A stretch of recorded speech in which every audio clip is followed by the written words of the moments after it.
Obrigado, Sr. Presidente. O PCP decidiu da apresentação desta proposta, entendendo também que a reposição do princípio do tratamento mais favorável é um princípio basilar do direito de trabalho. E por isso entendemos que seria importante repor um princípio que esteve em vigor no Código de Trabalho, partindo do princípio da sobrevigência dos instrumentos de regulação coletiva de trabalho, entendendo mesmo que o retrocesso social nunca seria possível também por via da proteção do direito dos trabalhadores. E por isso o PCP decidiu da apresentação deste artigo, porque desde logo, designadamente em 2003, com a apresentação e a revisão do Código de Trabalho pelo Governo PSD-CDS e com a consequência de um profundo retrocesso em matéria do direito do trabalho, na altura, o PCP não estava sozinho nesta crítica relativamente à retirada do princípio do tratamento mais favorável e, designadamente, o Partido Socialista afirmava que, e passo a citar, a proposta de lei é conservadora e retrógrado porque ignora a evolução do direito de trabalho ao longo de todo o século XX, retoma uma matriz civilista que assenta na ficção da igualdade das partes na relação laboral, sobrepõe a relação individual de trabalho às relações coletivas de trabalho e combina a desregulamentação dos mercados de trabalho com intervenções casuísticas e autoritárias do Governo. No entender dos deputados do Grupo Parlamentar do Partido Socialista, tal orientação é contrária à que a Constituição da República Portuguesa consagra. E de apesar de, em 2003, o Partido Socialista afirmar estas palavras, infelizmente em 2009, com a alteração ao Código de Trabalho, quando do Governo do Partido Socialista, o PS consagrou a manutenção da eliminação do princípio do tratamento mais favorável do Código de Trabalho, eliminando até o IPT, que assim denominava o artigo 4º, que foi substituído por um novo artigo 3º.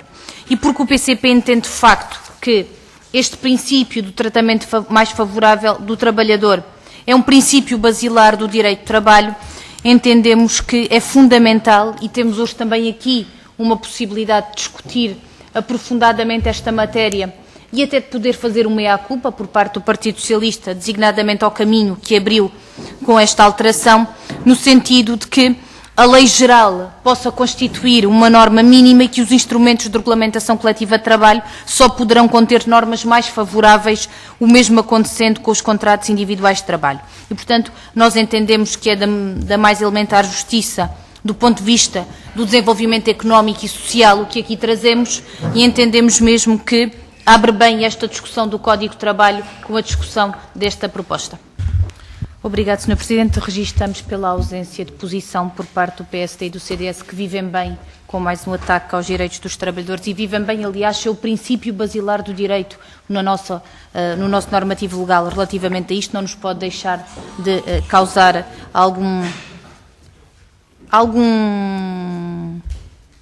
não diria desilusão, não diria surpresa, não nos poderia deixar de causar algum sinal negativo do que representa hoje, de facto, o nosso regime democrático e os direitos consagrados na nossa Constituição. Mas, ainda relativamente a isto, e de facto o Sr. Deputado do Partido Socialista disse que aconteceram muitas coisas entre 2003 e 2012, e aliás aconteceram, e se calhar podemos mesmo dizer que entre 2003 e 2012 muitas coisas aconteceram e nenhuma foi boa para os direitos dos trabalhadores. Porque com sucessivas revisões ao Código de Trabalho, o que temos é mais desemprego, é mais precariedade, é menos crescimento económico, é mais endividamento, é mais empobrecimento e, portanto, está aqui também por força da alteração ao Código de Trabalho a justificação de que isto não tem nada a ver com o desenvolvimento económico e social do país, que isto não tem nada a ver com a dívida externa, que isto tem sim a ver e muito com o ajuste de contas que se pretende fazer com o 25 de Abril e com as suas conquistas.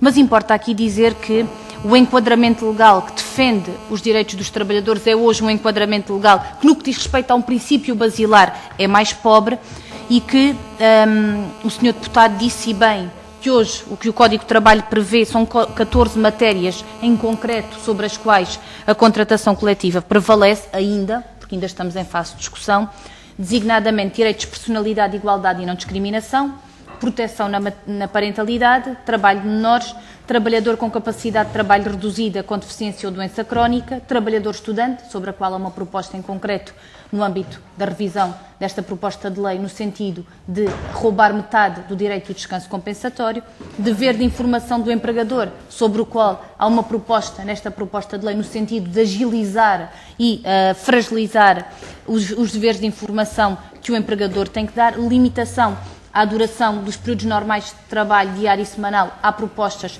relativamente a isto nesta proposta de lei, duração mínima dos períodos de repouso, incluindo a duração mínima do período anual de férias. Sobre outra coisa não versa esta proposta de lei que não seja isto, duração máxima do trabalho dos trabalhadores noturnos, forma de cumprimento e garantias da retribuição, capítulo sobre prevenção e reparação de acidentes de trabalho e doenças profissionais e legislação que o regulamenta, transmissão da empresa ou estabelecimento, direitos dos representantes eleitos dos trabalhadores. Sobre 14 destas alíneas, destas matérias, sobre 14, sobre pelo menos 7 há proposta em concreto nesta proposta de lei no sentido do agravar.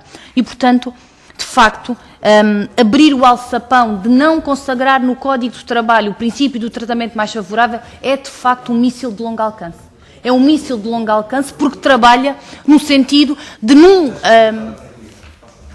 trabalha no sentido de um calendário relativamente reduzido poder degradar em profundo aqueles que são os direitos dos trabalhadores e as suas condições de vida.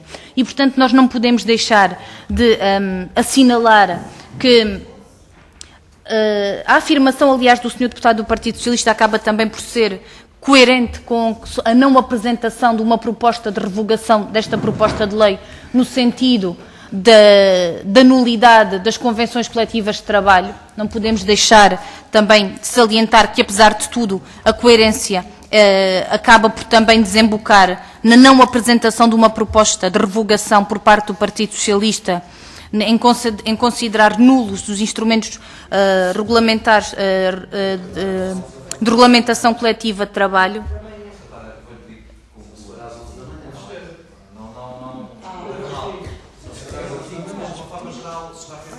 Ó Sr. Presidente, eu peço desculpa, mas eu creio que a discussão do Código de Trabalho tem uma seriedade e uma dignidade que importa aos senhores deputados que aqui estão perceberem que não é uma perda de tempo. E, portanto, nós estamos a falar só do princípio do tratamento mais favorável. Eu acho que ainda não disse aqui, eu não sei se o senhor deputado conhecia as 14 linhas do artigo 3º do Código de Trabalho, no concreto, porque nós podemos sempre aprender uns com os outros. Eu, pelo menos, estou sempre nesse espírito de boa fé. O que entendo é que a dignidade da discussão do Código de Trabalho exige isso. Sim, Sr. Presidente, mas apenas dizer o seguinte. Na semana passada eu não me recordo do meu camarada Jorge Machado ter enunciado aquelas que são as 14 linhas que o Sr. Deputado referiu como mantendo-se na lei. É verdade que não. É verdade, eu também não me recordo. Aliás, não me recordo de nós termos tido a oportunidade de ouvir o PS dizer que acompanha o PSD e o CDS no que diz respeito à não existência do princípio do tratamento mais favorável ao trabalhador no Código de Trabalho. Portanto, senão, a última análise, eu tenho que lhe dizer que eu acho que começamos com muita pressa.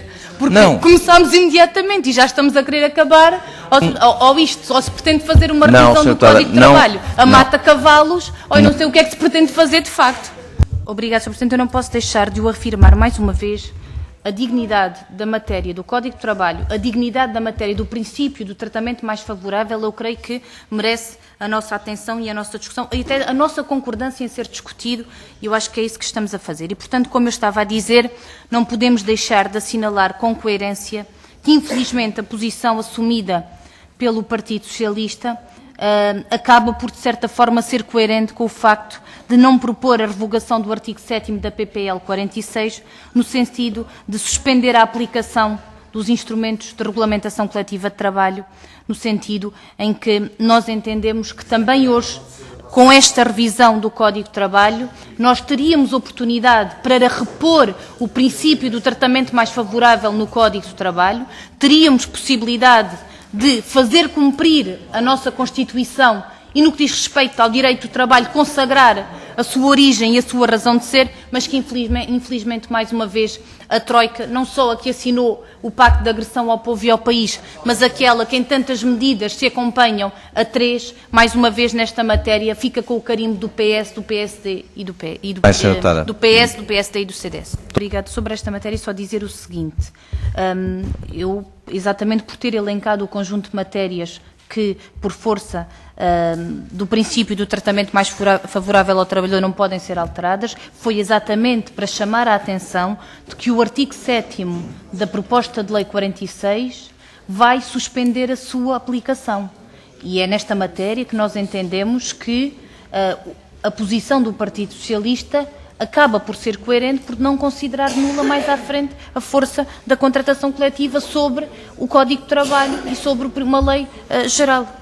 Entendimento. Passamos então à votação da proposta de alteração do Grupo Parlamentar do Partido Comunista ao artigo 3º, princípio de tratamento mais favorável. Eu pergunto se há votos contra a proposta do Partido Comunista.